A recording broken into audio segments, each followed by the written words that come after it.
Elle a commencé par dire qu'elle se sentait comme une écolière autour de lui et a dit qu'elle avait besoin des conseils d'un homme important comme lui et a envoyé une photo d'elle en lingerie demandant si c'était sexy.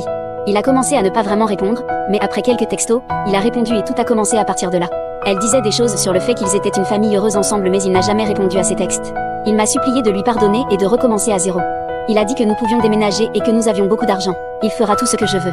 Je lui ai dit ce que je veux, c'est rentrer chez moi pendant quelques semaines pour que ce que je fasse. Cassie et moi volons demain.